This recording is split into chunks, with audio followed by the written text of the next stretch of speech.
Hey, what's going on? It's Bill Burr, and it's time for the Thursday afternoon, just before Friday, Monday morning podcast. And I'm just checking in on you. Just checking to see how your week's going, man. No matter where you are, where you are, I'm just checking in on you, seeing how it's going. I want to thank everybody who watched. I did Jimmy Fallon Tonight Show the other day. We did a little advice thing, which you probably recognized. The writers were smart enough to be like, hey, you do this on your podcast.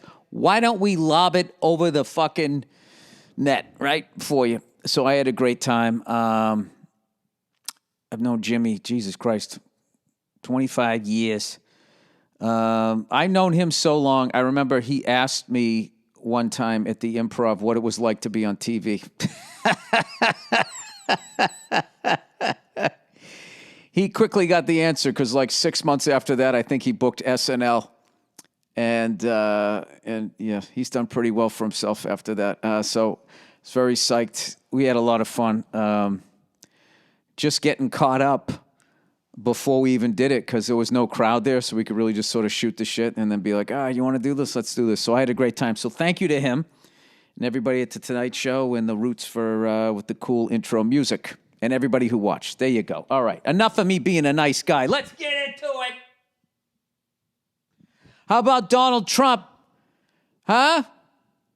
Preaching love and happiness. Come together right now so they don't impeach me. It's fucking hilarious. The guy finally said what all he needed to say to stay in office. If he just fucking said, like, this is the time we all need to come together. Okay, that's what we've needed for a long time. For a president to fucking say that we all need to get on the same page here. Everybody's cool. Let's not fucking be, bringing guns to protests. I guess there's going to be an armed protest. I don't even understand what the purpose of that is. Okay, you have guns, all right, and I should be afraid. Why? You're going to show up and you're going to protest. You're bringing your guns. Now, why do you need guns? Are you afraid of the police? Do you feel that they're going to attack you, and are you going down there to shoot cops? I mean, you're just going down there to protest the election. Why are you going down there with your guns? In a perfect world, everyone would just sort of ignore it. They'd let them go down and exercise their right to walk around with their guns and fucking protest and just, the deal. So what's going to happen is some stupid, Larry liberal's going to go down there. He's going to run his fucking yap and he's going to get shot in the calf or some dumb shit like that. I mean, that's what everybody on Fox News and CNN are really fucking hoping, because they don't give a shit about this country. All they want is for us to be fighting so they have something to talk about, because they have 24 hours they need to fucking fill up. That's what I realized. I saw on one of those fucking channels, it was probably CNN. I never watched either one of them, but my mother-in-law comes over and she likes watching CNN, right? So I can only watch it for like 3 seconds, or I have a heart attack, or I get just fucking angry and I walk out of the room, because that's what those people do, right? That's what they do. It's like that friend you had who was cool 20 years ago and they've slowly gone fucking crazy as their life has unraveled. And it happens so incrementally you didn't notice. And then one day you're just like, I got to get this person out of my life. That's what 24-hour news networks are like. So they showed, the Capitol building under siege, and they showed they had an actual picture of the Trump supporters outside of it, and then they added in the background sort of this look of flames.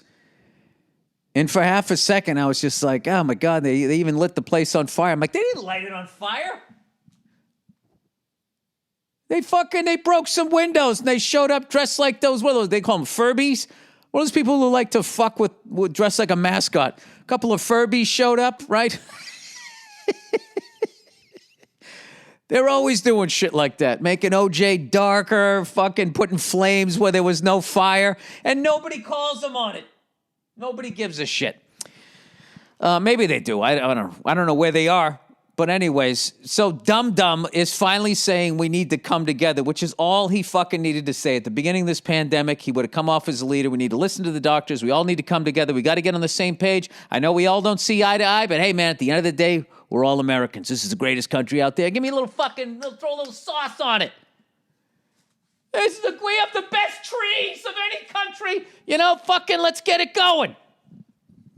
Let's fucking get it going, but he's just doing it now to save his own ass. But even then, it was nice to hear him say it. Even his kids are saying it. Oh, man. Trump fucked up so bad.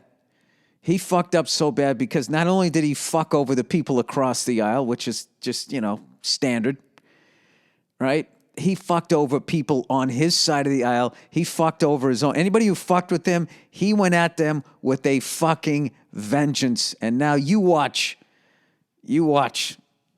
Yeah. Coming from a cunt, you can't be a cunt to everybody. If you're a cunt to everybody, you got nowhere to dock your boat. And unfortunately, that's where that fucking orange-headed son of a bitch is at right now. He is in a bad way. And I learned, because I was like most people going like, all right, what are you going to impeach this guy for? He's got like a fucking week left here. And everybody's like, well, if he gets impeached, then he can't fucking run again. But he would have to be like impeached. Because everybody was like, this is the second time Trump has been impeached. Now, as far as my understanding, this is the second time he has been brought up on a vote to see if he's going to get impeached. Because to get impeached, to actually be impeached, you're removed from office. And for that to happen, why it's so difficult is I think just to get to the vote to see if you're going to be impeached, you need only half the House. So if the other side owns the House or whatever, the majority, you can get to that. But then to actually remove a guy from office, I believe you need 3/4 of the vote. Okay?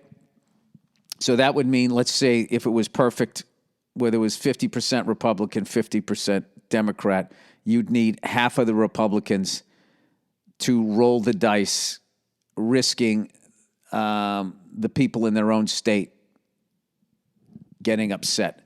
I don't know if they make that vote public about who voted to kick the guy out or not. If it's not public, then it could possibly happen.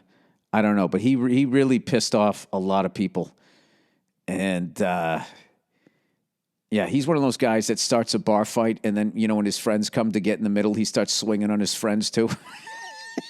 It's fucking toupee flying all over the place. Yeah, he went a little crazy there. So we'll see what happens. We'll see what happens before old forgetful Freddy and his plastic face gets in there. We'll see what happens. So anyway, hey, congratulations, Alabama! Roll Tide, roll! And Nick Saban, I didn't realize that was his 7th championship. He got one with the LSU Tigers. Then he came up and coached for the Dolphins. And he was just like, wow, I knew Florida was bad, but I didn't know it was this bad. So he got the fuck out of the NFL. And then he went to Alabama, and the guy has won 6 college championships. He's won at least one, if not 2. Let's see, he won 2 in the 2000s. If this was his 7th, then he won 4. He won 4 in the teens. Jesus Christ. I mean, that is just unbelievable. And I got to tell you, I was rooting for Ohio State because Alabama was so good. I was like, all right, what am I going to do? I'm not I like both these teams, but I'm an LSU, University of Michigan guy, right? So I inherently root against both of these teams. So what do I do now? I'll just root for the Buckeyes, which kind of felt good to root for them because I used to root for them before I met their fans. But I really enjoyed rooting for them. And it was all right there for a minute, but they just kind of needed to go touchdown for touchdown. And I thought their offense, in reality, the offense wasn't the problem. They were running pretty good and they were throwing pretty good against them, and they scored enough points to win a fucking championship game. It's just their defense had no fucking answers whatsoever. And when they got it to within 14 points, when it was like 38-24, and then Alabama just went right down, scored, and then stopped the Bucks, and then scored another touchdown. It was just like, Jesus Christ. I mean, that's one of the greatest teams of all time, is what people are saying. I don't know enough about football, but I'll tell you, they were, I saw what Ohio State did to everybody. I saw what they did to Clemson, and oh my God, I mean, Alabama was, you can't dispute that one. That was obviously the best team in the country. So let's take a look here. Let's see how many fucking titles Alabama has. Alabama football Wikipedia. This is what I like about Wikipedia, is they do have all their titles. And I think Bear Bryant had 5, right? Is that what he had, or did he have 6? All right. They claimed 25, 26, 30, 30. Okay, claimed 18. Unclaimed 4. Oh, I think that's back when you didn't have a playoff. So they were agreed upon that they have won 18 fucking, Jesus Christ. That is incredible. All right, let's look up Bear Bryant. See how many titles this guy has. Bear Bryant. All right, Bear Bryant came to Alabama in 1958. Champion. He won 6 national championships: 1961, 1964, 1965, 1973, 1978, 1979. He won 3 in the 60s. He won 3 in the 70s. So Nick Saban was tied with him as far as championships won at Alabama. And he had one more overall because he had the one with LSU. I think that was in 2002. So let's look up Nick Saban. It was kind of cool to see him smiling. All right. Championship 7. He won in 2003 with LSU. Then he won 1 in 2009 with Alabama. That was his first. Then he won 2011, 2012, 2015, 2017, 2020.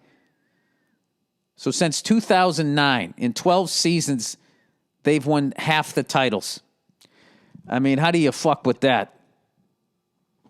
You know what? I gotta take my hat off and, bow my freckled bald head to Alabama. God damn it. How many titles my LSU Tigers got, huh? Let's see. Let's see what LSU has. I wonder who has the second most. Is it USC? LSU. Here we go. We'll do it this way. Most NCAA football national championships. Let's get a list going here. Sports people love lists. Okay, let's see what we got here. Number 10, Minnesota has 6 titles, 34, 35, 36. Won 3 years in a row. Won in 1940, 41, and 1960. Haven't won shit since. Oklahoma Sooners won in 50, 55, 56, 74, 75 when they had like Billy Sims, I think. 85 when they had what's his face, the linebacker there. 2000. Wow, it's been a minute for them. Ohio State has 8. 42, 54, 57, 61, 68, 70. Then they didn't win for 32 years. 2002, 2014. Harvard, Jesus. Harvard, 1875, 1890, 1898, 1899, 1910, 1912, 1913, 1919. So if I go to a Harvard game, do I chant 1919? They were crushing it. They had all the smarties and all the football teams. All right, USC has 9. 31, 32, 62, 67, OJ, 72, 74, 78, Charles White, 2003, 2004, with Kardashian's boyfriend there. And the other dude, Matt Leinart, who hooked up with that chick, who also hooked up with the guy from the Clippers. Michigan has 9. Wait a minute. Michigan has more titles than Ohio State? Oh, wow. So for all this shit Ohio State's been talking, they still haven't won. All this beating Michigan during this century, it hasn't really turned into any titles. All right, Michigan, 1901, 1902, 1903, 1904. 4 in a row. Jesus Christ. Back when they had like fucking, your football team was like 2 barbershop quartets put together. It's actually not true. People used to die playing football back then. 1918, 1923, 1933, 1948, 1997. What? I didn't know that. I thought that they won one in the 70s with like Anthony Carter. I knew they won. I thought they won 1 or 2 in the 90s. Wow. You know, for all this shit talking, that they have an incredible video before their football game. We bow to no one. It's the guy who does the Darth Vader's voice, the dude from what the fuck is that? One of my favorite movies of all time, Stanley Kubrick movie. The fuck is the name of that movie? Dr. Strangelove. All right, Notre Dame, 13. 1919, 1924, 29, 30, 43, 46, 47, 49, 64, 66, 73, 77, 88. They haven't won in 32 years. Wow. That was pretty consistent. From the teens right on through to the 80s. It was only the 1950s they got a goose egg. Princeton, everybody. I'm not reading this. Holy shit. Princeton. 1869, 1870, 72, 73, 78, 79, 80, 85, 89, 93, 96. Now we're into the 20th century. 03, 06, 11, and 22. Alabama. This says 16. This is an old one, huh? No, this says 16. They say Yale's won 18. All right, enough with these fucking Ivy League schools. All right, 25, 26, 30, 61, 64. This is Alabama.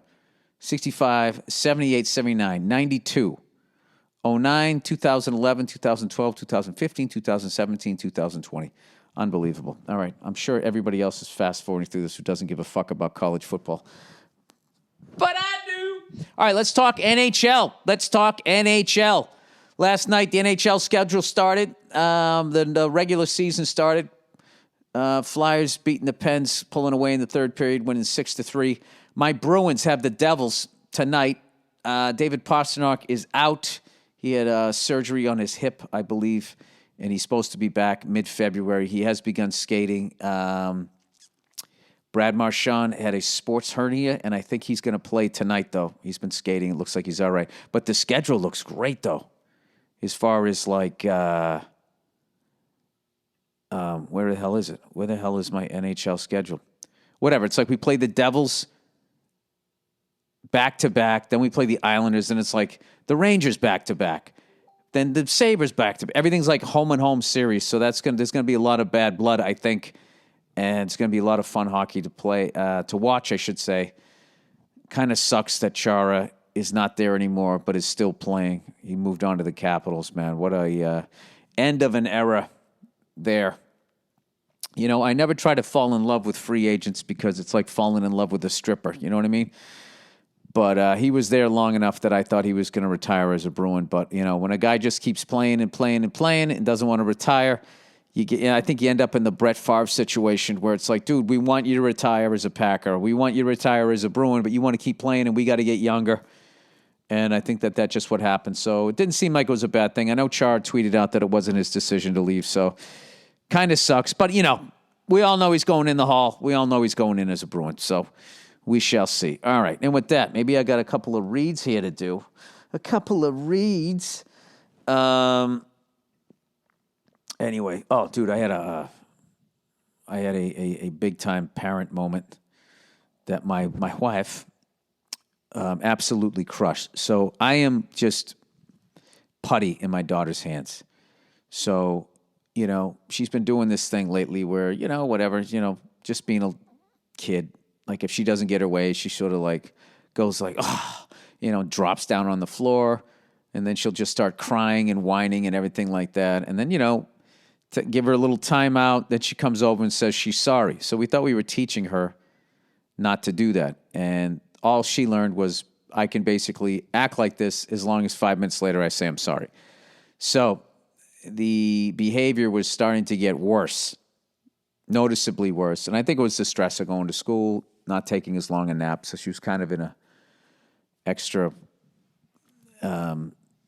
whiny mood the last couple of nights. And I always read her 2 to 3 books, and I sing a couple of the songs from the Jungle Book. One of the songs. We act that out. We do the whole thing. Like literally, when I put her to bed, I do like a 45-minute set, right? So we always would threaten that, hey, if she didn't stop acting like that, you're not going to get a book and a song tonight. But we never followed through. So the last 2 nights we followed through. And she was pretty surprised. And then this morning, I think she just woke up and she said, Dad, I'm sorry about last night. I said, no problem, buddy. I go, listen, I love reading you books and I love singing the songs with you. So, please be good tonight so I can do that. Because if you whine and do all that stuff you were doing last night, I can't do it again, okay? She goes, okay, I'm going to be good. And she really got it. And then also, we put her to bed earlier, and she slept for like 12 hours. So I think that was another big thing. But I knew in the back of my head, the whole time I kept giving in to her. I was going like, all right, dude, you're overcompensating for, the way you were brought up. And now you're going to raise somebody that's going to throw a temper tantrum every time they don't get what they want. Can't have that. So I actually told my wife that I was so psyched that she did it because I didn't have the stomach for it. And then like last night, I kind of was like, all right, I got to get on board with this stuff.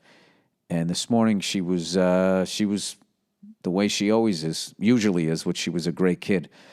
But, somebody told me that a long time ago saying, a lot of that little pushback and arguing, it seems adorable when they're the young age because they're so little.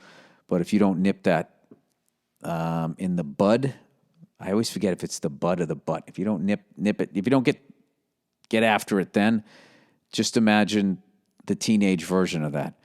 And now they're a teenager, you know what I mean? Next thing you know, they're taking your keys and fucking taking your car while you're taking a nap on the fucking couch and shit. I don't need that. So there you go.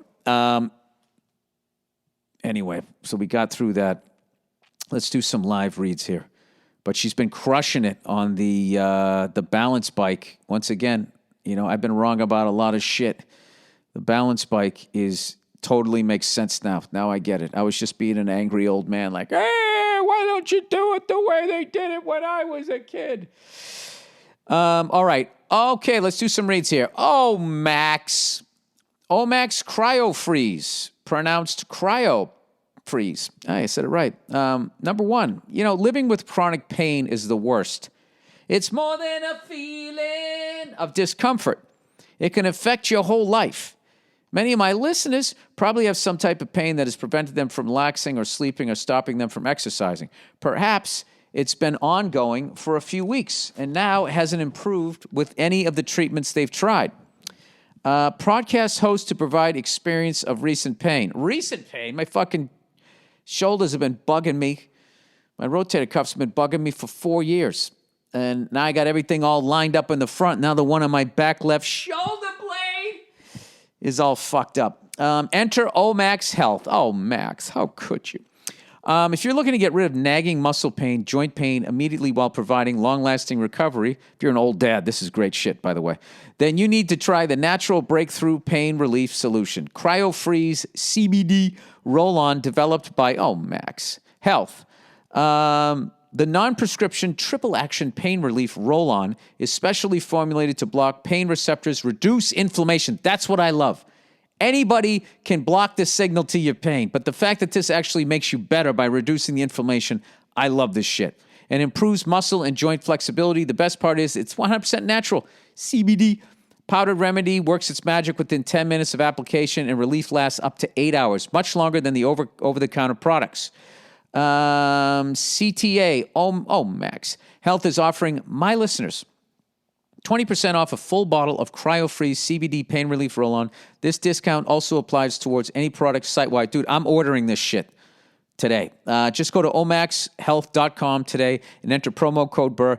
That is Omax, O-M-A-X health.com, and enter the promo code Burr to get 20% off cryo-freeze and site-wide. I've been, this stuff has been working magic for me as I'm rehabbing my shoulders, which feel better than they have in 4 years. Still not sold? I can tell you pro athletes such as PGA pro golfer Kyle Stanley uses cryo-freeze CBD to recover both on and off the course. Well, what's he doing off the course, huh? He's getting a little action there.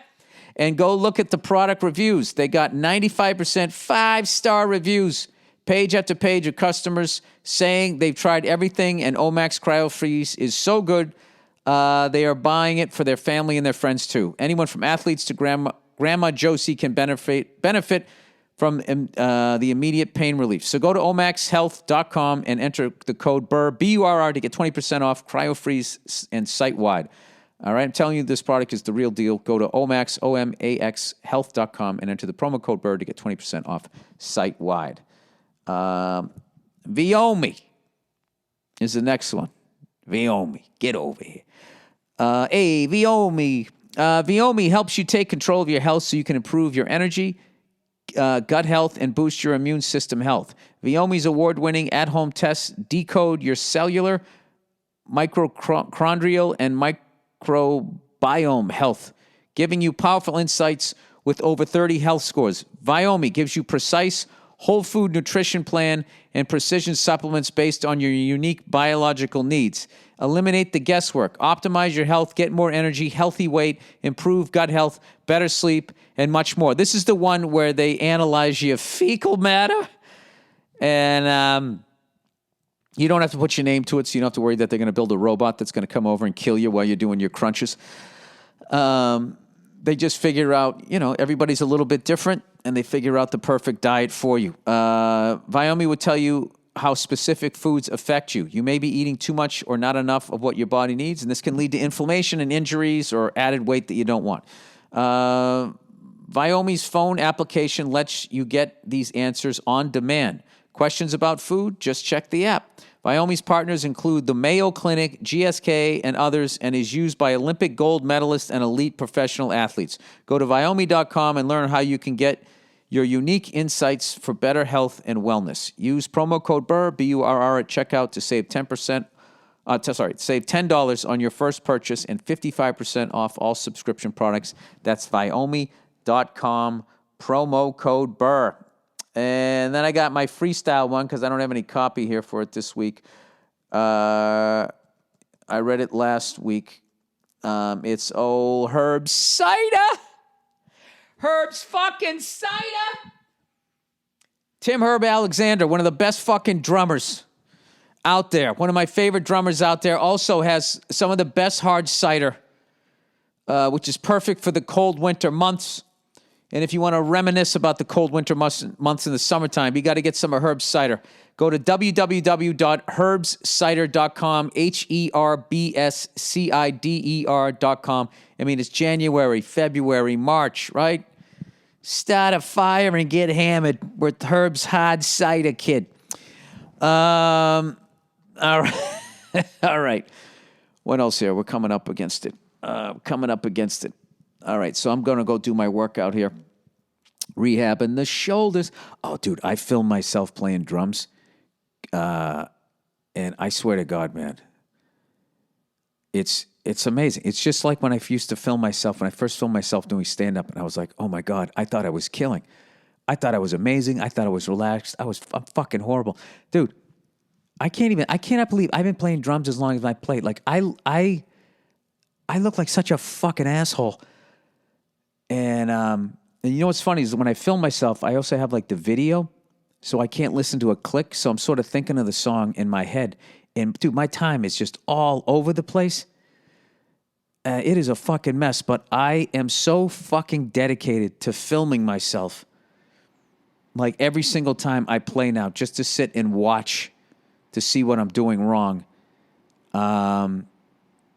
It is such an education. You know, when you just think you're just fucking wailing, And then you watch yourself and you just look like you're just playing with like some chopsticks or something. I was just terrible, absolutely fucking terrible. But it inspired me to get better. And I've been flying again. I took a couple of weeks off, just getting through the holidays and stuff, and doing a lot of dad stuff, making sure my kid got adjusted at school and everything.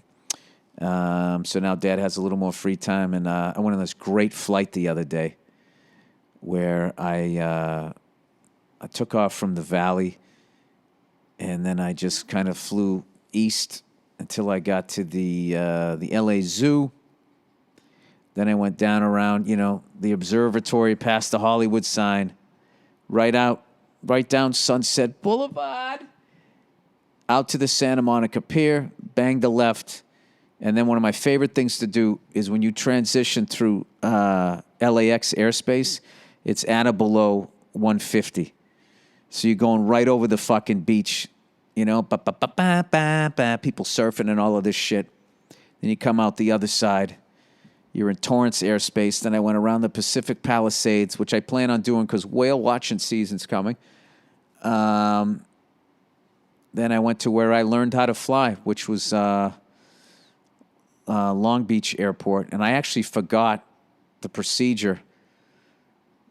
What was it, South Rowena? I was like, which side of Signal Hill is this on again? And fortunately, we had the Google Maps and shit. Because the helicopter I'm flying now is the fucking shit. The Cabri G2. It's got a glass cockpit, and like they have this technology now where it's like you're like an air traffic controller. Like you can see, where everybody is in the sky, how much they're above you, how much they're below you. It's just little triangles, and it points in the direction that they're going in. So you know where to look, you know where they are, and you can do just like an iPhone, like make it bigger, make it smaller, and you can see all of this traffic. But I basically just keep it, a nice little 2-mile radius, like who's around me or whatever. And it's just made it so safe. And I cannot say enough about this helicopter. I'm having so much fun flying this thing. And and then we went over to Compton and did some autos over there. My autos weren't as good as I would have liked, but they were still way better than they used to be. And then that was it. I brought her back. She's getting a little maintenance done. It's a brand new helicopter. The first 25-hour we were using the brake-in oil, so I think I get it back. I got it back yesterday. And so I'm going to do a little more flying. I absolutely fucking love it. It's the best. All right, that's it, everybody. Enjoy the hockey. I don't know what's going on with the Celtics. I was so enjoying watching them playing, and then everybody got fucking COVID, I guess, who were going to be playing. Had like back-to-back games or something canceled with the Bulls. But I watched a great game between the Sixers and the Miami Heat that went into overtime. That was a fun game to watch. And the dude who looked like Jamie Foxx wasn't playing, and it was still a great game. I don't know, kind of got into NBA hoop as much as I bitch about him. But we're going to have the first Anything Better podcast. Me and Paul Verzi, sports podcast. We'll be doing it on Wednesday. It's going to be talking NFL playoff football. And I'm warning, if you're a Brooklyn Net fan, you just might want to wear your earmuffs. Because Verzi's been on a fucking tirade about them lately, about what a fucking rat you are if you walked away from the Knicks and just became a Nets fan. Let's look NFL playoffs here. What do we got here? Oh, there's the Bruins schedule. Bruins versus Devils. Then Saturday we play the Devils again. Then the Islanders. Then we got play the Flyers, home and home. And then we got the Penguins, both home games. Then we got the Capitals, both away games, I think, unless I'm reading this wrong. Then back-to-back games against the Flyers, back-to-back games against the Sabres, back-to-back Rangers. Then another Island. For some reason, the Islanders are just random. Back-to-back Devils. Then we got a Flyers, Islanders, back-to-back Rangers, Capitals. It's just going to be fucking great. Although I don't see us playing anybody out west. It just seems like we're just sort of staying in our division here. Maybe that's like their COVID thing. Yeah, that seems to be what it is. We're just sort of playing the old Adams and Patrick division from back in the day. So we shall see. I'm definitely going to try and watch some of the Edmonton Oilers. Draisaitl Love watching that guy play. All right, that's the podcast, everybody. Go fuck yourselves. Oh, I didn't do any of the NFL picks. I love doing NFL picks, so you guys know what not to pick. Let's do this here. Let's do this real quick. NFL playoff schedule. All right. The Rams, who just looked fucking unbelievable, are going to play the Packers in Green Bay. I think that they have a letdown game. They played so perfectly, and I think Aaron Rodgers and the Packers are going to get them. And I think they got 2 wounded warriors there at quarterback, so I think I give that edge to the Packers. All right. Bills, Ravens. Bills have a good defense, and the Ravens have Lamar Jackson. That's a good one. That is a good one. Bills have Josh Allen. I don't know. The Bills are so new. I'm wondering if their head coach, who may or may not be me, or their defensive coordinator can come up with a scheme to stop the Ravens. Let me come back to that one. Chiefs, Brown, that's Chiefs all day.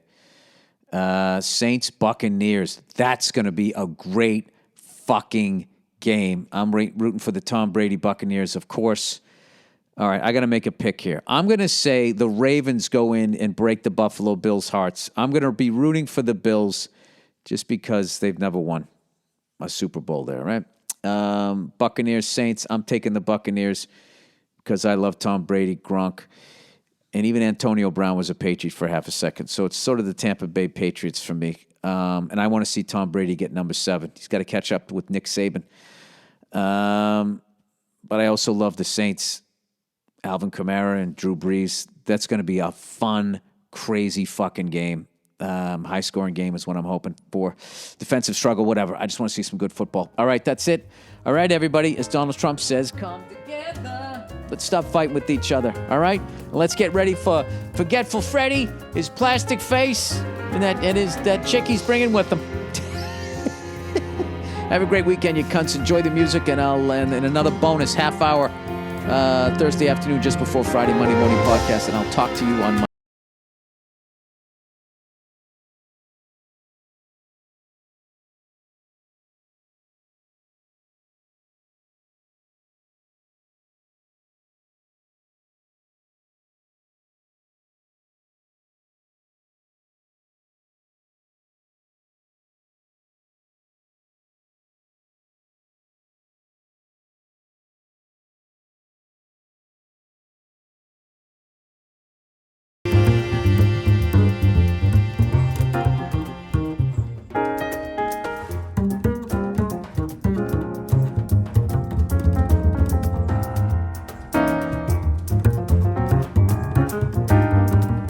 What's going on? It's Bill Burr, and it's the Monday Morning Podcast for Monday, January 14th, 2013.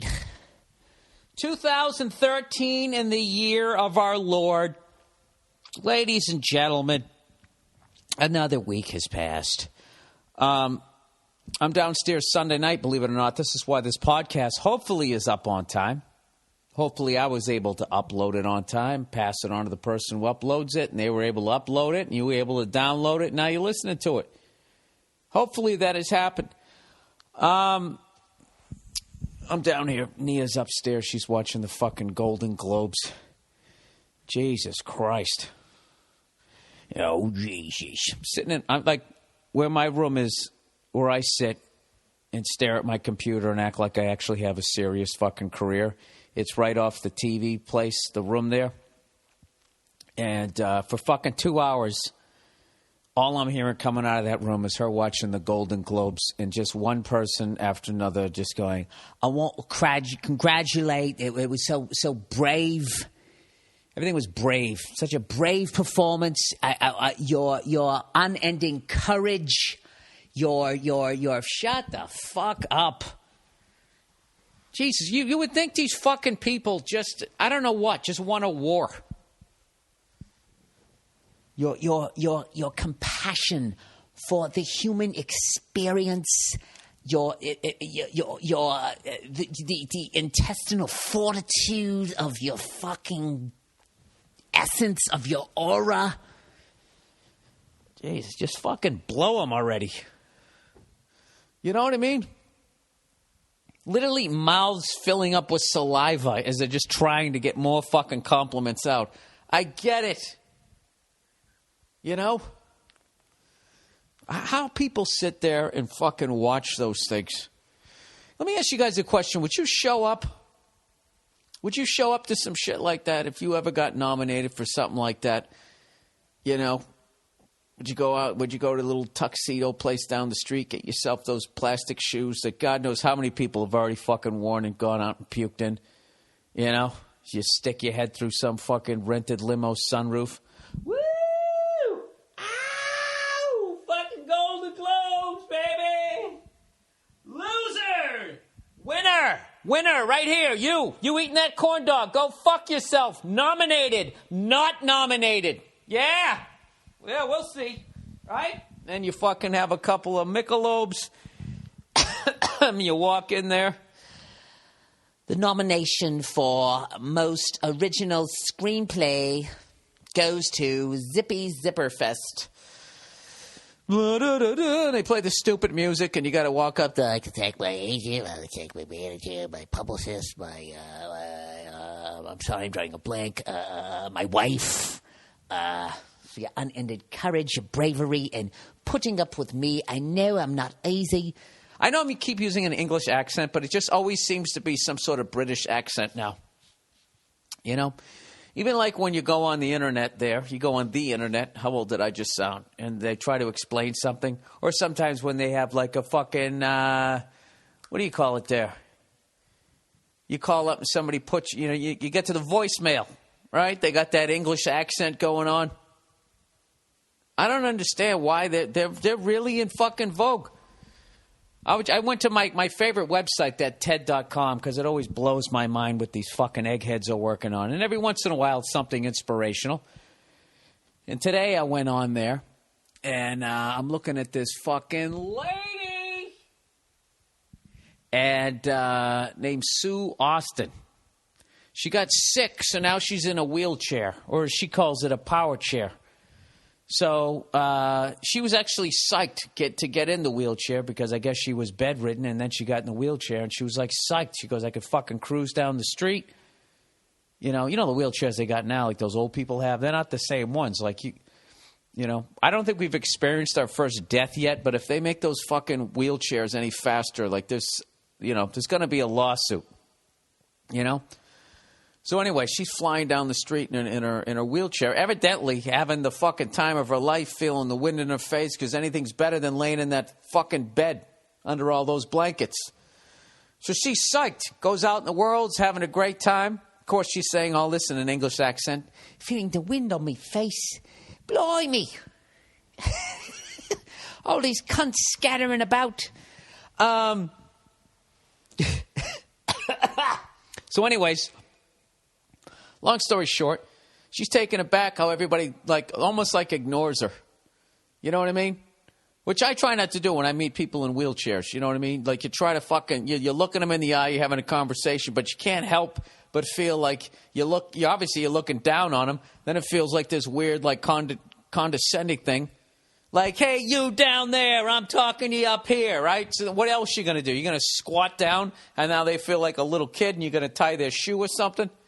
It's really weird. There should really be some sort of standing to wheelchair manners drawn up. You know what I mean? Would it be weird if you sit down too? Or are you then mocking their condition? Because at the end of the conversation, you can get up and walk away. You know what I mean? And all you're trying to do is not hurt their fucking feelings. Well, evidently, they're well aware that you didn't put them in the chair, so they're like, just treat me fucking normal. Evidently. Could I say evidently one more fucking time this week?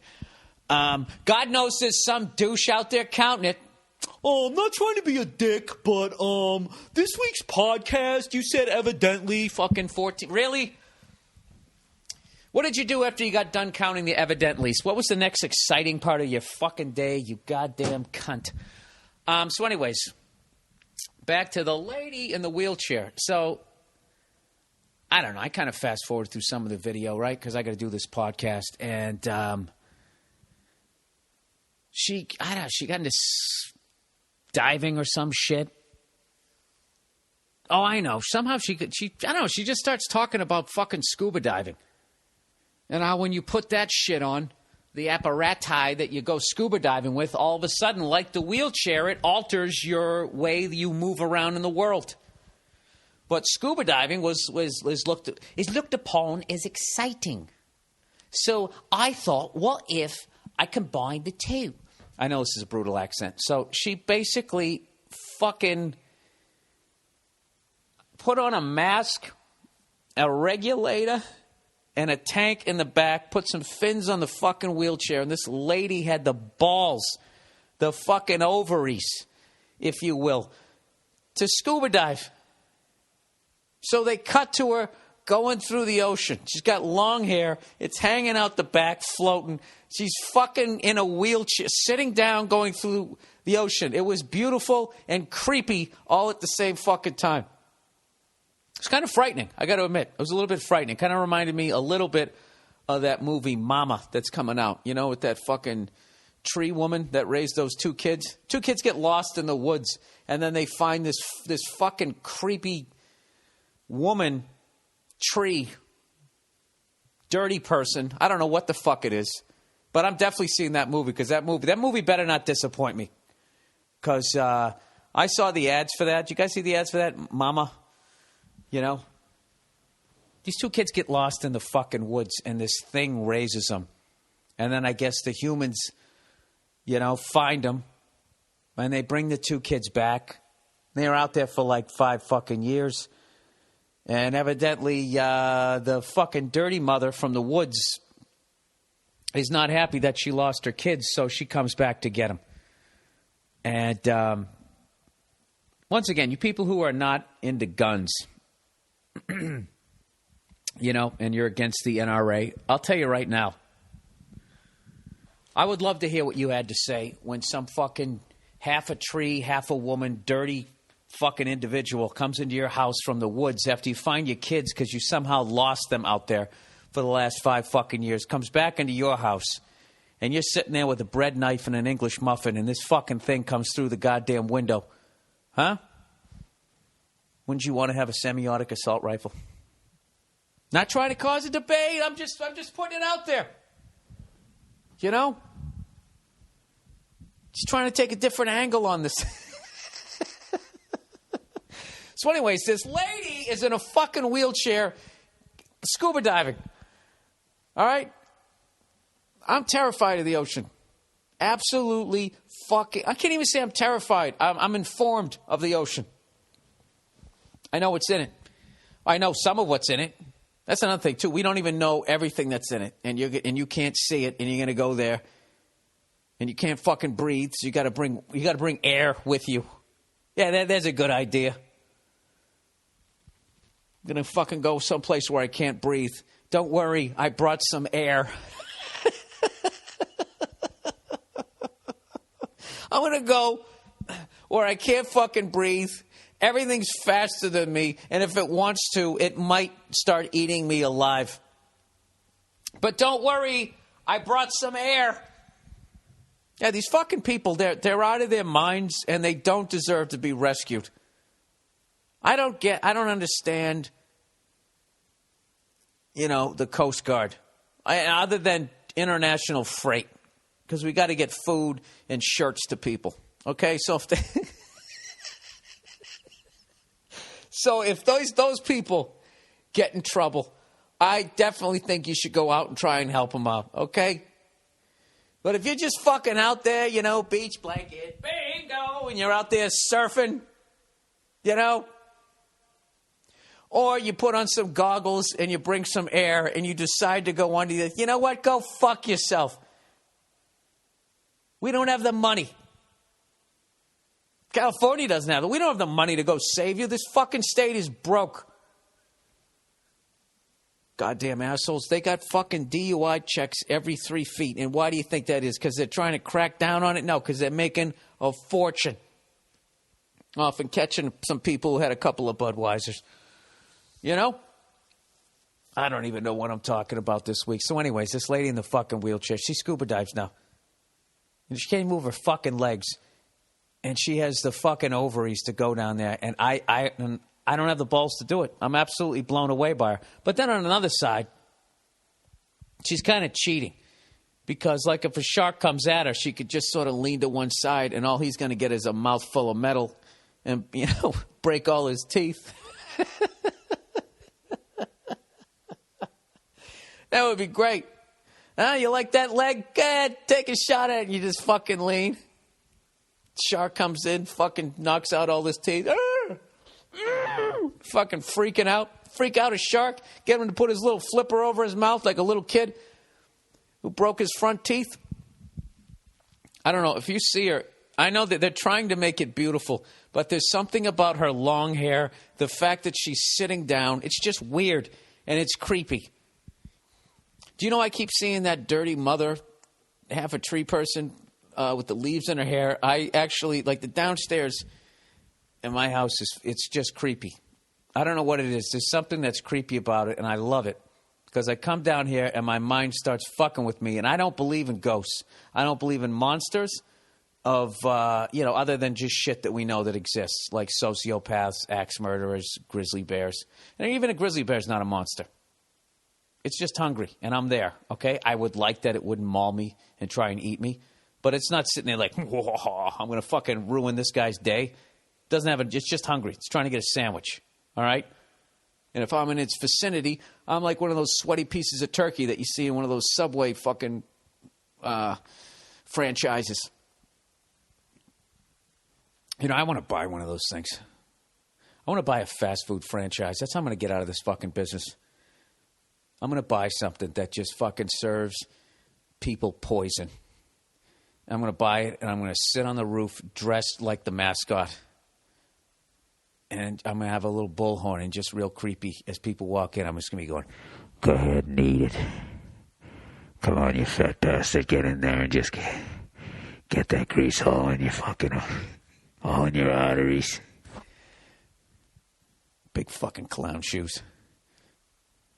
Maybe I'll just yell at him. Go ahead, you dumb fuck. Yeah, bring your whole family in. How you thinking, aren't you? Why is your mascot so mean? I hate when people defend eating like shit because they're broke. You know what I mean? I mean, how much does an apple really cost? You'd be surprised. That shit will fill you up. You can get a banana for 25 fucking cents. You can get 25. Even as you can be a fucking white dude, blue blood white dude in a suit. If you stand there long enough going, hey, can I have a quarter? Can somebody give me a quarter? Somebody will give you a fucking quarter. You got a banana. There you go. You can ride that out till lunch, can't you? Starts raining, you open your mouth. Right? You get some water. Then what? Then lunchtime comes around. Lunch is tough. Trying to beg for a lunch, that's a rough one. How long do you think you're homeless before you look homeless? That's the crucial time. It's like that show, The First 48.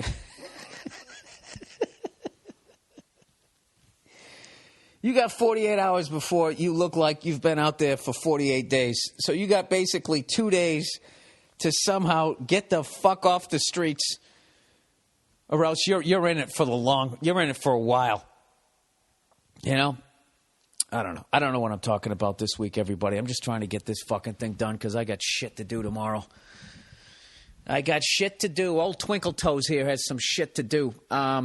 Am I really 15 minutes in? Well, you know what? Why don't we just do a couple little advertisements? We got 2 this week, everybody. Isn't that nice? Let's get 2.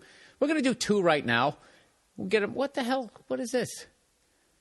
Oh, Jesus. That's that fucking ripoff. Has nothing to do with the advertising. You know what? I'm the worst. Okay, there it is. Stamps.com, everybody. You know the drill. Stamps.com. This will literally change your life in such a great way. If you're new to my podcast, if you go into the post office, okay, you don't have to do it anymore. You can bring the post office right into your own apartment, your own house. Maybe they refinished the garage. Your parents let you move in after college. You can show a little initiative. Sign up for Stamps.com, everybody.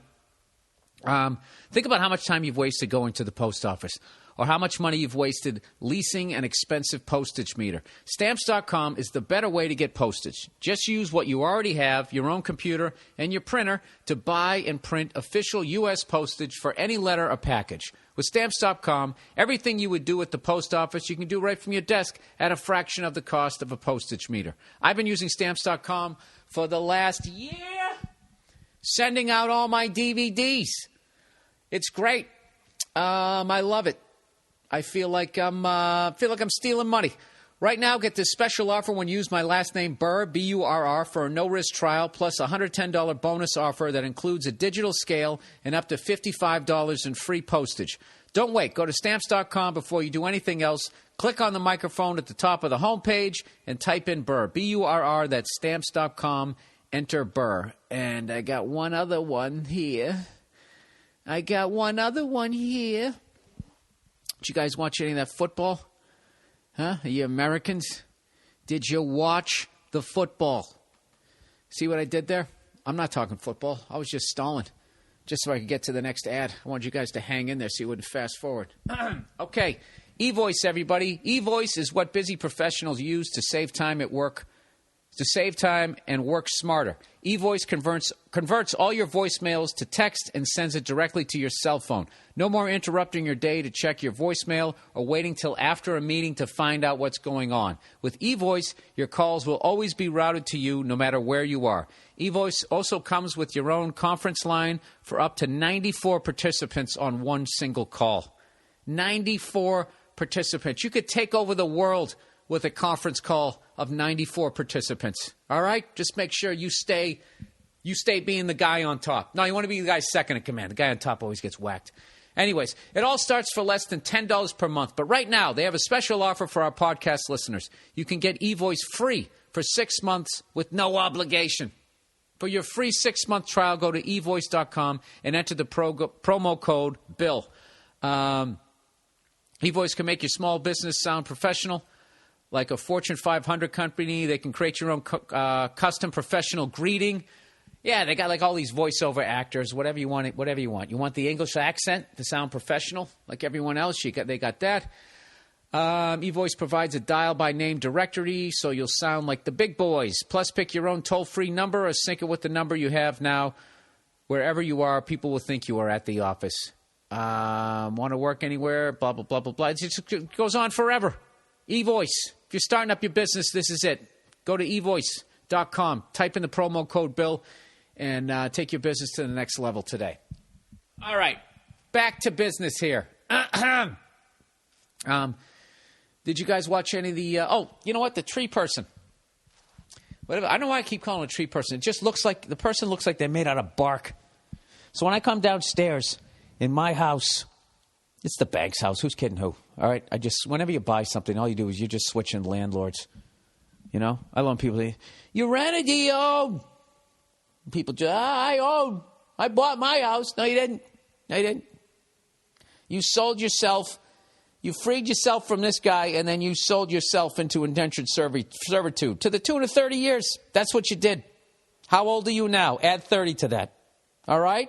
Yeah. That's when you own your house. Hey, don't get mad at me. I don't make the fucking rules.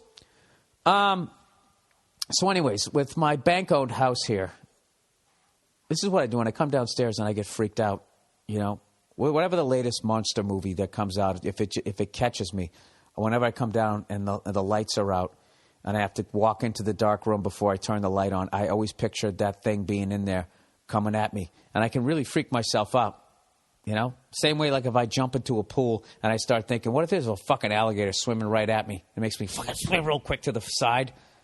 You know, it's just your fucking mind playing tricks on you. So I know how to get over it now. What I do is I walk in the room and I don't turn on the lights and I fucking 360 just give the whole room the finger. That's what I do. And I've never gotten killed for doing it. If you want to get over that shit. That's how you keep your mind right, son. I know, I'm out of my mind. Did you guys watch all this? How fucking great were the games? I know there's a lot of bummed out fans because your team lost. And I'll tell you right now, I wonder, who do you think aged more? Bronco fans or Atlanta fans or Seahawk fans?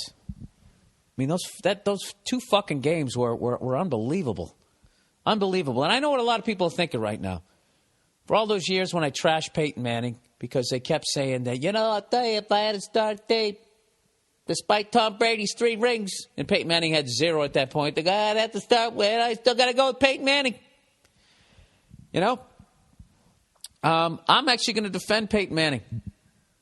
That loss last week was not his fault.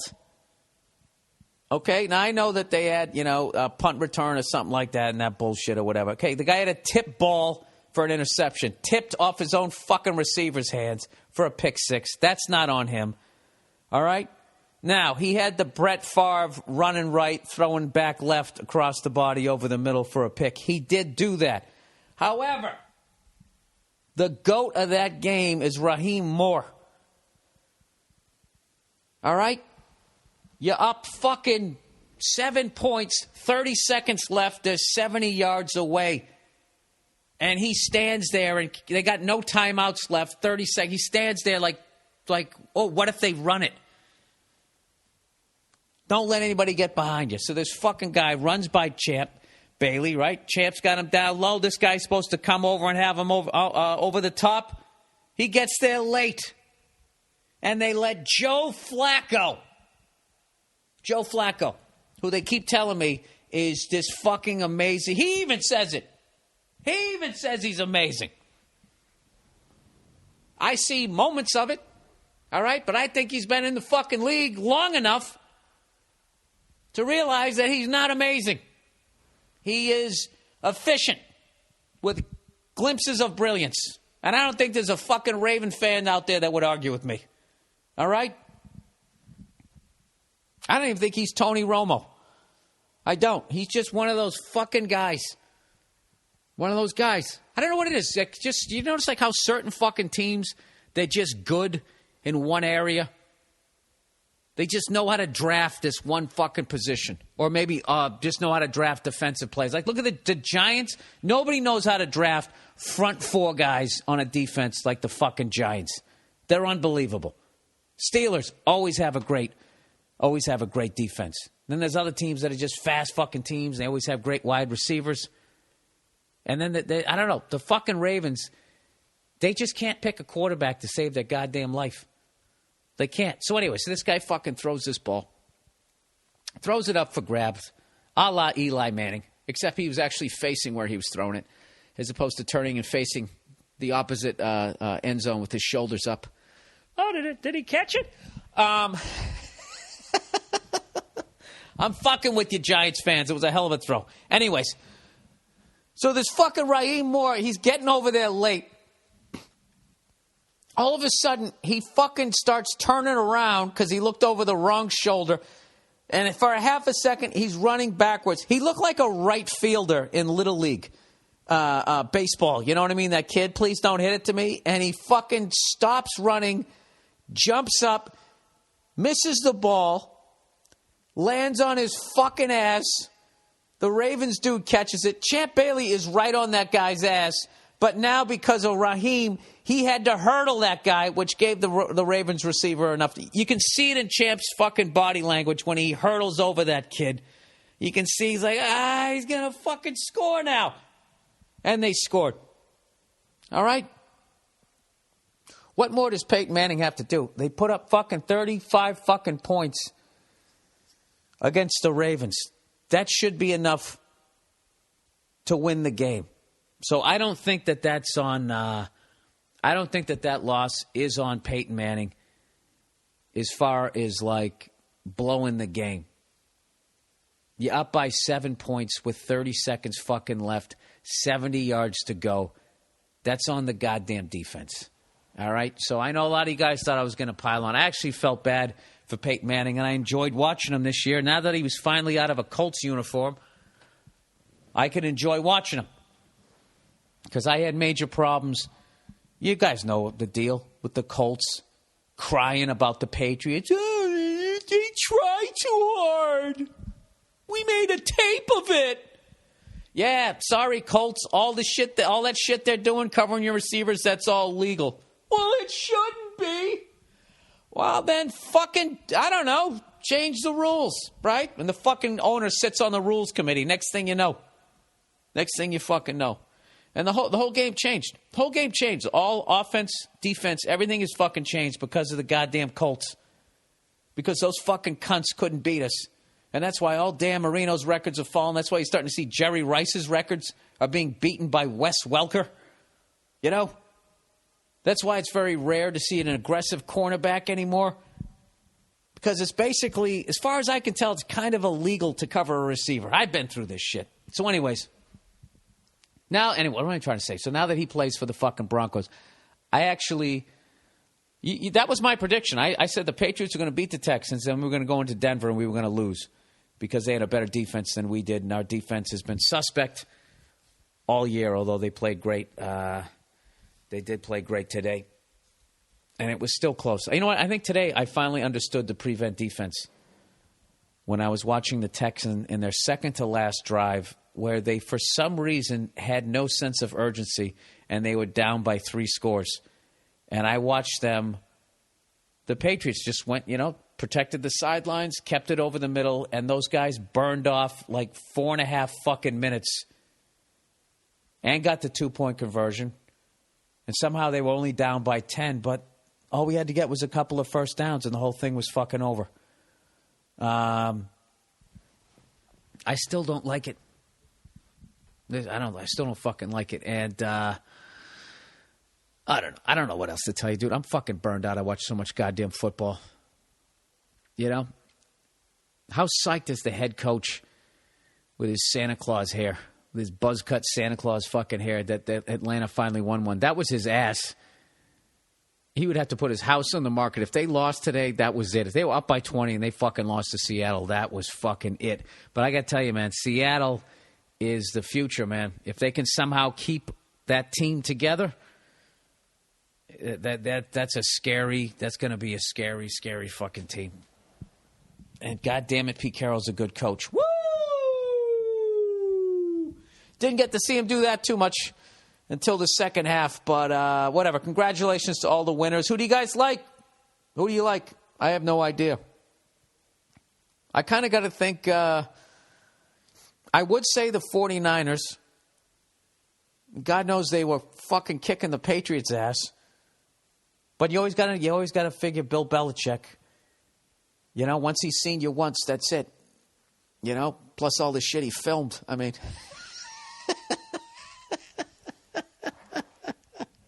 you got to think we might have you the second time around. But that's provided we can get by the Ravens. All right? Can I do my dumb ESPN shit? Bill, what do you think the keys to the game is? I think it all comes down to Joe Flacco. All right? I think we can somehow contain Ray Rice so he won't kill us too bad. Hopefully he won't rip off an 80-yard fucking touchdown carry on the first goddamn play. But it all comes down to Joe Flacco. Is it going to be bonehead Joe Flacco? Or is it going to be the Joe Flacco they keep telling me is going to fucking show up each week? All right? If the prodigy shows up, we could be in trouble because everybody knows the Ravens. They all know their fucking defense. And by the way, I'm sick of people talking about Ray Lewis going, yeah, can he just retire already and go back to his murdering career? He was never convicted of murder. He was initially going to be charged. I think he might have been charged. Was he charged? He was charged with obstruction of justice. He pled guilty to that to make it fucking go away. I don't know. I looked it up on Wikipedia. It is kind of shady. I don't know what happened. He had some sort of John Travolta white suit that was never recovered from that evening. I don't know. I never believe any of that shit. He was also a fucking multi-million-dollar athlete in a fucking club, and some shit went down, so God knows they're going to drag him into it. The lawyers will anyways, right? Hey, Bill, you ever think about talking about shit that you know about instead of just running your goddamn mouth? Anyways, yeah, I'm excited about all these new quarterbacks that are coming in. That Colin Kaepernick and Russell Wilson, man, those guys. I was kind of looking forward to seeing those guys square off, but being a Boston guy, I'm glad a BC guy won But my prediction, somehow the Patriots were going to squeak by the Ravens. I'm going to age like 9 years. And I don't think the 49ers are going to have a problem with the Ravens, with the Falcons. I think they're too deep. I think their quarterback is not even remotely nervous. I think he actually said that he enjoys playing in close games. I think the 49ers got their guy. They have a fucking beast on the horizon here. And this is another wave of new quarterbacks coming in. And somehow Brady and Peyton are the old guys now. It's unreal. And I'm older than all of them. All right. On with the podcast here. I know there's going to be a lot of people disappointed that I didn't trash Peyton Manning. But do you understand what I'm saying? That one isn't on him. It's not on him. But what's funny is now, after all these years of me talking about his playoff record and saying all that shit, they're finally bringing all of that up. They're finally saying what I've been saying when I now don't hate the guy anymore. You know, now I'm watching ESPN going, geez, you don't have to bring that up. I'm a fucking nut. So anyways, this is the big exciting thing in my life. You know, I've finally got this fucking house somewhat ship shape. I'm an asshole. I bought an old house, you know? And when you buy something old, it's just constantly falling down. Like, I actually had to turn the heat off because it's loud as fuck. And I looked up and I said, I can actually adjust that vent that looks like it was put in like 1975, you know? Some sort of Brady Bunch era vent that's in the ceiling. So I go up there and I go to shut it off, and it's so fucking old, it can't quite close. It can only close to the point where the hot air is now whistling through the vents. So my options were either to leave it full blast, drying out what's left of the top of my head, or the hair on top of my head, having it whistle, or sit here in the cold, which is what I'm doing. You know? Oh, shit, is that fucking tree lady going to show up? Because it feels like it's outside, coming up here with leaves in her fucking bush. I have to go see that movie. Why is it crawling around on the floor? Oh, hey, speaking of movies. Oh, there's a segue for you. Ben Affleck won for Argo. And I was looking it up there online. And evidently, Iran was less than thrilled with his version of what the fuck happened in Argo. So evidently, I said it again, they're going to make their version of Argo. All right? Any movie nerds out there who listen to this podcast, please stay on that. I want to watch that movie. I really want to watch that fucking movie. I want to see their version of what they think happened. You know? We got the Hollywood version. Why shouldn't we get the Tehran version? That's what they should start doing, I think, around the world. When big Hollywood movies make movies about other countries, that country should just pool their money together in an adorable way that all the little insignificant countries around the world, you know? I mean, who's kidding who? There's like 3 real countries. Like, the world it's kind of like baseball, where there's like 6 teams that are going to be competing for it every year. And the rest of you like the Brewers, you know?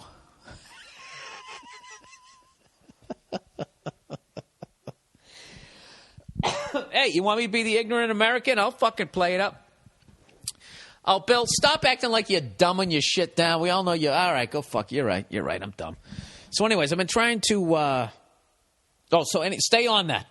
Please, for the love of God, stay on that. And Iran, if you're listening. All right? Don't fucking pussy out. Make that movie. I want to see it. I think it's great. Let me see your lies. Let me see what you got to say about what happened. What's your version going to have? Huh? Those 6 people were rapists? Or were they friends of yours and you actually helped them on the plane? I want to see it. All right? If you could just,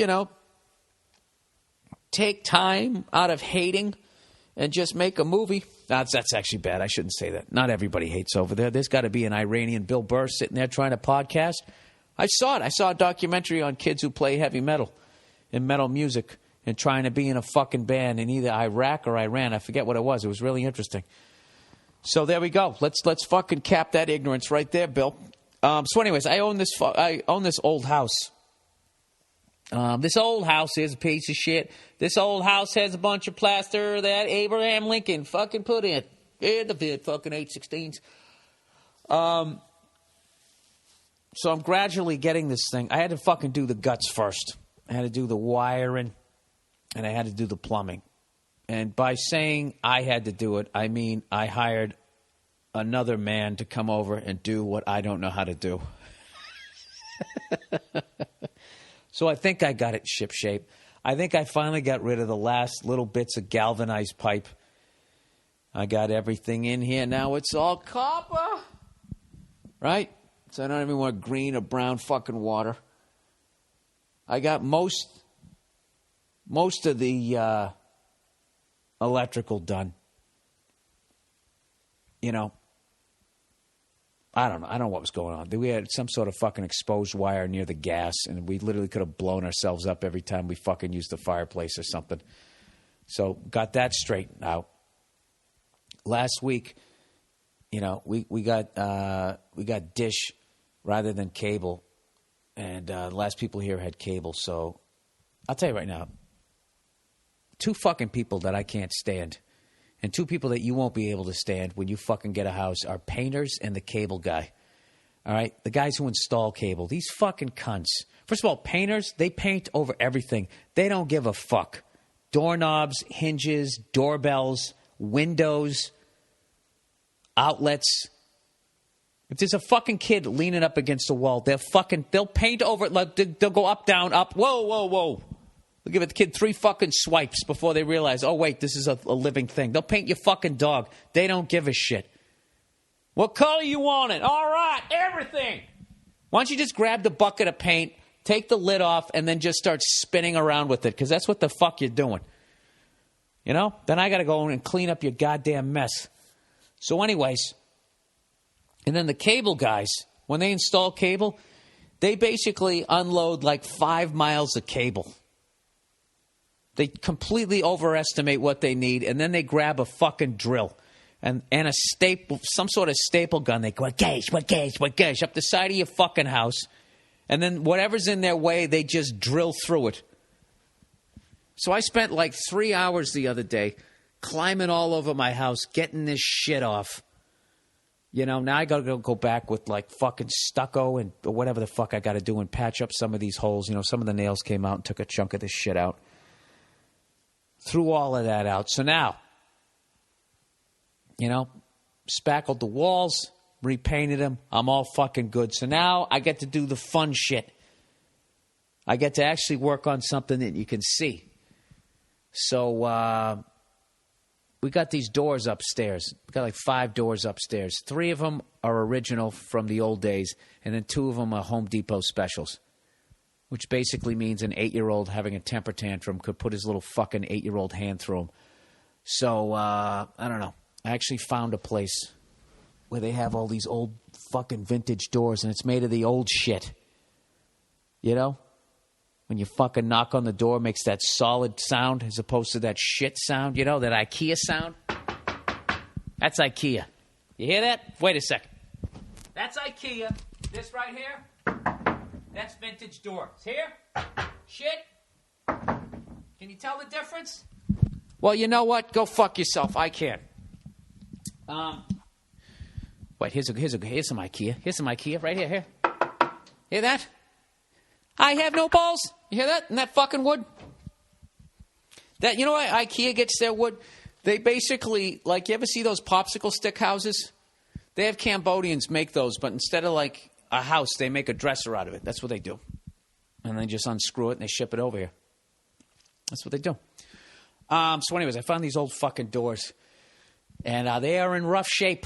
I ain't going to lie to you. But I'm actually going to attempt to refinish these fucking things. So if anybody out there knows, what can I use to take the paint off? I don't want to use a sander. I don't want to fuck the thing up. All right, my dad was telling me they got this goop you can just paint on it. You walk away, you come back, it shrivels up, and then you just fucking wipe it off. Does anybody know what the name of it is? This is what I do when I do this shit. I ask somebody I respect, like my dad, and then I ask like fucking 20 other people, and then I put it all together. Bill, we really don't want to hear about you re-fucking doing your how. Go fuck yourself. Let's get to some emails for the week, shall we? I'm still in a Christmas mood. I didn't trash fucking Peyton Manning. India's rebuttal. Do you remember a few weeks? I'm not reading that fucking one. I'll get to that one in a second. Professor wants to bang. Hey, Bill. I'm a 19-year-old male college freshman, and my professor wants to have sex. Do it! Sorry. That wasn't me. That was somebody else yelling. Okay? I'm going to be a professional. I kept getting these signs ever since the first few weeks of class began. You're 19. You're an adult, right? I can't get in trouble here, right? I noticed anytime I am running late to class by a few minutes, she would always wait for me to start class. Dude, get to the good part. What does she look like? Every time I walked in, she would say things like, "Oh, I was worried you were sick. And I was worried you were going to miss my class." Jesus, she's putting it out there right in front of the whole class. Anytime anyone else is late to class, she ignores them and starts on time. Well, wait a minute, dude. Are you the teacher's pet? Are you know, when she says, "So, did everybody do the reading last night? Do we have any thoughts on the assigned material?"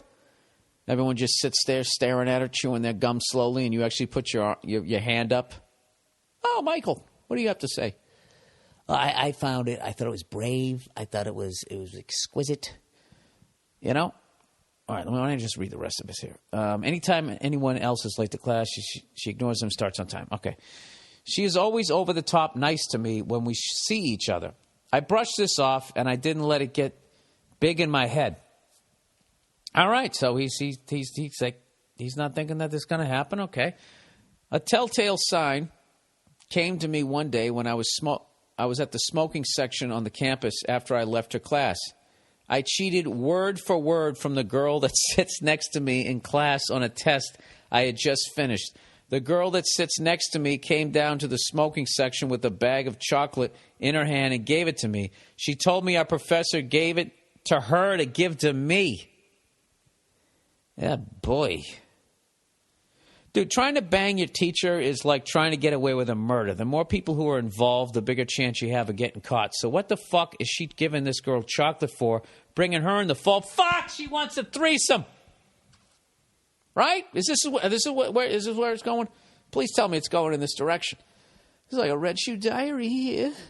I asked the girl if our professor gave the chocolate to the class when I left, and she said no. I tried to keep calm. I thought you were going to say, as my dick was filling up. I tried to keep calm and asked the girl how she did on the test. I told her I copied her word for word, and she said she thinks she did okay. A few minutes later, our professor came down to the smoking section where her car was parked. The girl asked the professor what she made, and the professor tells her she made a 74. When I asked her, she flipped her hair, smirked at me, and told me I made a 94. Wow. Okay, I'm going to tell you right now, right fucking now, if this happens, dude, you wear 2 condoms. This woman is reckless. Okay? Go ahead and bang your fucking teacher. And do it towards the end of the semester. So bad. Anyways, she's 36 years old and divorced. On this certain website where evidently people can basically rate their teachers, the students rated her as hot. I want to ask her out to lunch sometime. Dude, she's 36. Just fuck her. She doesn't want to go to lunch. She's 36. She wants lunch. She'll buy her own lunch. But that's, you're 19. I keep forgetting that. Anyways, the only reason why I haven't asked her out yet is because she told me she has a 13-year-old daughter. That's the sound of her vagina. She already had a kid. My question to you is, would it be wrong? There are other girls I have met, but they are the typical dumb whores you find in college. Okay. All of them? I wouldn't think every girl is a dumb whore. Is every guy a dumb jock? Is every jock dumb? See what happens when we talk in absolutes. I am not saying I want to marry this broad. Just a one-night stand with the professor would be nice. I am not the type of guy that likes to go around and fuck as many girls as I meet. That is why I keep thinking that she has a daughter and I should probably stay away. What do you think? I don't know, dude. The fact that you don't want to fucking do it, I don't know. Well, listen. Do you know how to bang a girl and then fucking see her the next day and have it all be cool? That's a skill, you know, and not have her feel like you used her or whatever. You know, do you know how to do that? I can tell you one thing you don't want to do is what I would do was the next day I'd be like, hey, all fucking weird. And then they get mad. And the next thing you know, all their friends are fucking looking at you like you're a douche. And they start writing shit on your locker. It's a fucking nightmare. If you've mastered the art of how to fuck somebody and not be I don't, you know something, dude? If you're going to fuck this girl, you have to do it at the end of the semester, once it's over. This girl, she's reckless. She's a nightmare. If she's fucking putting this out, it's unbelievably unprofessional. She should be way more discreet. All right? And you cheated on this girl word for word, and she gave you 20 points higher. You know what, dude? Stay away from this girl. This girl she's going to get fucking pregnant, and you don't want it to be you. All right? Who doesn't want to fuck a teacher? Everybody does. But you know something? You don't want to have a fucking... I wouldn't do it. I wouldn't do it. Don't do it. Don't do it. Stay away. Why don't you go meet some nice girls and stop talking to dumb whores and, you know, I don't know. Rub one out before you go to class and really think about it, and then let me know what happens, okay? All right. Hate people considering Florida. Wow. Okay. You don't like people and you want to go to Florida. You're either going to totally fit in or commit mass murder when you go down there. Bill, hey, huge fan. I've been living in New York my entire life, and now that I'm working in New York City, all I can say is that I hate people. I agree with you that the population is way too big. There's simply way too many assholes out there. I consider myself a decent person, so I am not all high and mighty, but one thing that is important to me is respect. I commute to New York City every day, and all I can say is that the majority of people are assholes. Nobody has simple manners anymore. Nobody says thank you when you hold the door. Nobody even holds the door. People are obnoxious on the phones in public places, etc. Even out driving, people are dicks. People will cut you off and then tell you to go fuck yourself. Yeah, that might have been me. I do that all the time. Look at this fucking guy. He's on his fucking phone. After I was just on my phone cutting off the person that I'm now in front of.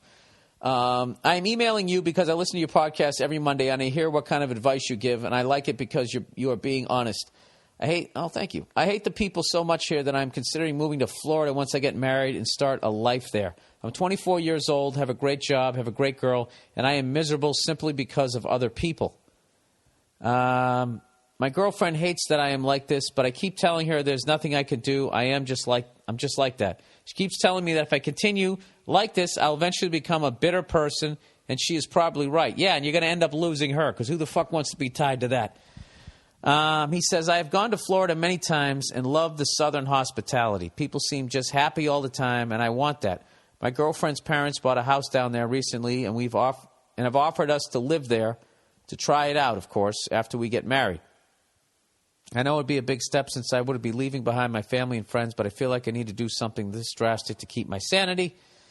The only bad thing I hear about Florida is the job market, but I will soon be a CPA. My girlfriend is finishing her master's in education, so I think as professionals in our field, we should have no problem finding a job. If you were in my position, what would you do? Am I just overreacting? Am I just crazy? Thanks in advance. Fuck. What would I do if I was you? I don't know, dude. I just can see you moving to Florida or going down to Florida and looking through rose-colored glasses thinking it's the shit. And then you're down there and you're in your house and you got your little fucking job or whatever, and then you're going to start hating the people down there. with their ponytails and their fucking Miami Vice tank tops, their criminal records, the meth problem, the alligators, the fucking brutal humidity, the mosquitoes the size of a fucking golf ball. Yeah, I mean, there's some nice places in Florida, and then there's the rest of Florida. It's a different deal, dude. And just being an East Coast guy and coming down from, I don't know. I mean, but you're a young guy. It's one of those things that it's something that is recoverable. You can definitely get out of it. I would be more apt to tell you to go down there if you were single. You know, go down there single, get a fucking flop house to stay in, check it out, see how you like it. But just know that when you leave, you're leaving all that food, you're leaving all that culture, you're leaving all your sports teams. Because you say here, by the way, thank God hockey is back. I can go back to not giving a shit about basketball. Go Islanders, fuck the Rangers. You're going to miss that down there, dude. You're going to have the Lightning, which is actually a great fucking franchise. Great franchise. And you have the Panthers. So, I don't know, man. You just got to... What would I do if I was you? I would learn to figure out why it's actually something I'm learning how to do. So I'm trying not to let people affect me that much. Like, I love living in L.A., and every time I get in my fucking car, it takes me about... Sometimes I don't even get off my street, and I yell at the person in front of me. I just go, go! Just fucking go! And then I laugh, going like, dude, I can still see my house. I'm already this mad. And I sit there talking to myself, going, they're the worst fucking drivers. Oh, yeah, go slower. Yeah, take all day. There you go. Slower. Slow it down. Yeah, hit the brakes. When they go to make a right turn. These people out here, like that whole... I mean, you said you like the Southern vibe. Like, you know... We're on the front of the beat. If you look at it musically, you got the front of the beat, on the beat, and then laid back on the back of the beat. We, East Coast fucking people, meaning Boston, New York, Philly, we're fucking, when you get to D.C., you start getting a little bit of that southernness, little bit of it sneaking in there. But we're fucking like, we're on your shit. No huddle, fucking full court press. That is our energy. So just know that you're going from that to like, hey, sit down there, man, have yourself a biscuit. Let me tell you a story. You know, just fucking, you know, arm out the window. I got all fucking day. Just no sense of urgency. Like the Texans on their second to last drive. Dude, I would definitely go down there and check it out before you do and really think about all the stuff that you're leaving behind. And that whole thing that, you know, me and my wife are going to be professionals. The job market should be wide open. When I think of Florida, I think of foreclosed homes. Like those people really got fucked down there. There's a lot of... check out the job market before you get down there. I don't know. The only thing you got going for yourself is you're 24. So you can still go for broke at that age. But... I don't know. I would learn to like people, be a little more tolerant, because you're going to go down there and eventually, what do they say about Florida? A sunny place for shady people, you know? That's sort of like you're going to run into a lot of people who look like Dog the Bounty Hunter when you're down there. All I'm saying, unless you go to fucking Miami. Anyways, hello, Mr. Burr. What is this? Pathetic cheater. I am currently a high school freshman. My dilemma and or issue is my father. Him and my mother are married and have been for the past 6 years. Okay, so it's obviously a second marriage here for somebody. My mom has been divorced, there we go, before with my brother's father. Whew, this is like one of those math problems. If a train is leaving. She married my dad when I was 7, probably. Did you just like dictate this and somebody like typed it out? This is very conversational. She married my dad when I was 7, probably.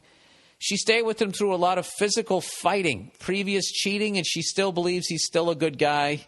He's currently unemployed and has been for almost 3 years and claims he's sick of not working. But every time my mom tries to apply him for a job, he gets an attitude.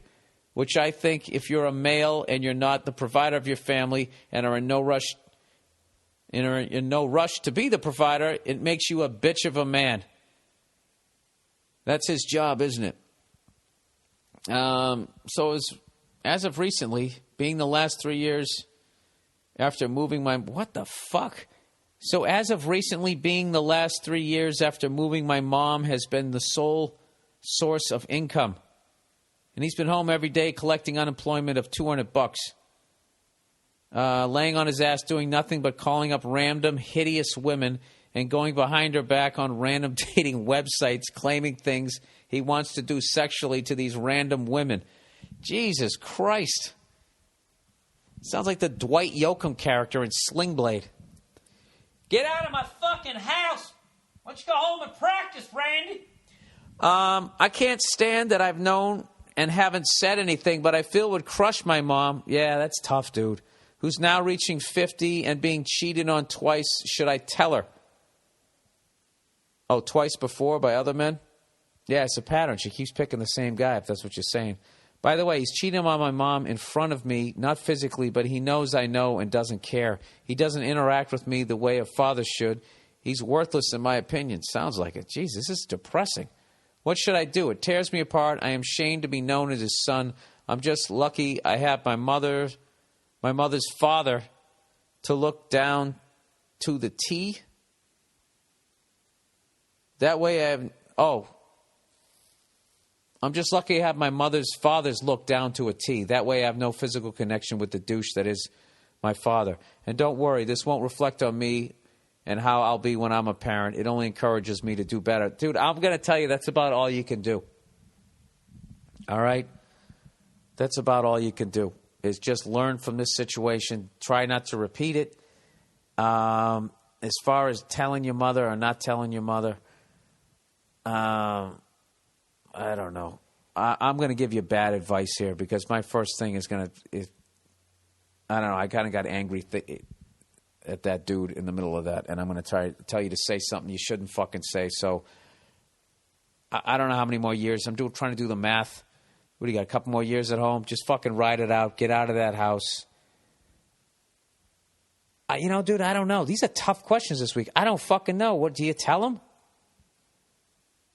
If you feel like your mother's going to be able to hear that, take it in, and kick this bum out on his ass. There's plenty of dating sites and that type of shit out there for somebody who is 50, I would think, at this point. There's got to be some over 50, not a bum-ass piece of shit.com, social networking or something. I don't know. I don't know, dude. That's up to you. I can't read 2 paragraphs of shit that's that deep. That's fucking years of shit. God, I sound dumb. Look, the best thing I got out of that is that you're looking at this stuff objectively saying, I don't want to be that, and I'm not going to be that. Fuck that guy. That's what you should do. Your revenge should be living this awesome life. And go out and find yourself a great girl and build the life you want to build. Go after your dreams, make some money. All right? Move your mother into the house at some point. All right? Have a mother-in-law suite above the garage and tell that fucking bum he can go sit on the sidewalk because he's not invited. There you go. Maybe that can be your goal. All right. What do we got here? I think that's it. Is that it for this week's podcast? Oh, look at that. Right in an hour. Like fucking clockwork. All right, people, I actually have to promote a couple of gigs if you don't mind, as well as Amazon.com.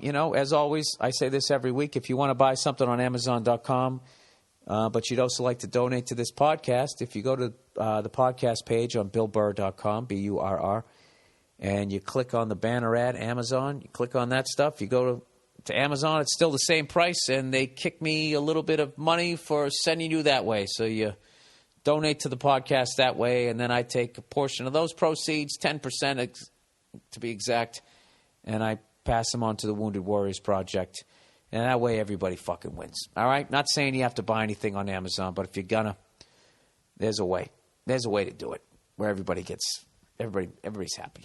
How's that? All right? Okay. Let me get to my fucking website here. BillBurr.com. Now, why wouldn't that pop up? How long has it been since I've gone to my own fucking website that it doesn't even pop up? Server not found. Well, isn't that fucking wonderful? Come on, you fucking prick. Come on. Don't be this way. Don't be this way. Don't be this way. There you go. There you go. Shows for this week. I'm going to be in Hawaii. For some reason, the date I haven't put up on my site because I'm a fucking idiot. Oh, thanks, by the way, for everybody who came out to Flappers in Burbank on January 10th. I had a great time trying out a bunch of new material, weaving it in with the stuff that I knew was going to work. I had a great time. January 26th, I'm going to be in Hawaii doing a stand-up show. On the 27th, I'm going to the Pro Bowl, everybody. Going to the Pro Bowl. Might be doing something for Inside the NFL there. Little teaser there. All right, upcoming events. I'm at the Wilbur Theater in Boston, Massachusetts, Thursday, Friday, and Saturday. February. Fucking dumbass Bill.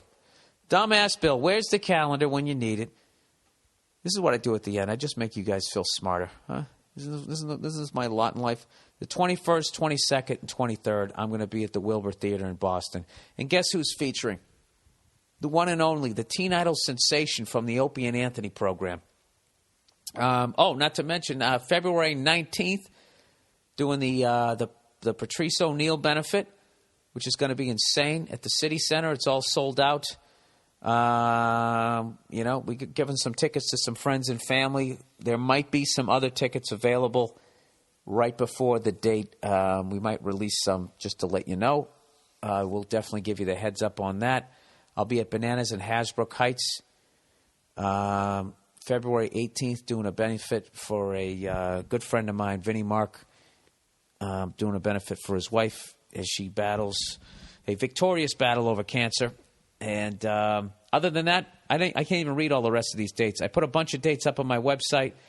Madison, Wisconsin, Milwaukee, Grand Rapids, Michigan, Royal Oak, Michigan, Indianapolis, Indiana, Minneapolis, Minnesota, Atlanta, Georgia, Dallas, Texas, Kansas City, Missouri, Las Vegas, Nevada, Baltimore, and Easton, Pennsylvania. More dates to come. And I know you're going to ask me, you coming here, you coming there? The dates are going to be coming. And I'm definitely going to be coming to Chicago. People keep asking me about Chicago. That's going to happen. Philly's going to happen. DC's going to happen. As well as a bunch of others. I'm going to try to get to as many places as I can. I appreciate everybody asking me to come that way. I got a brand new hour of shit, and I'm dying to go out on the road, and it all starts next month. So that's it. That's the podcast for this week. Don't take any shit. Go fuck yourselves. Thank you, as always, for listening. And that is it. I'll talk to you next week.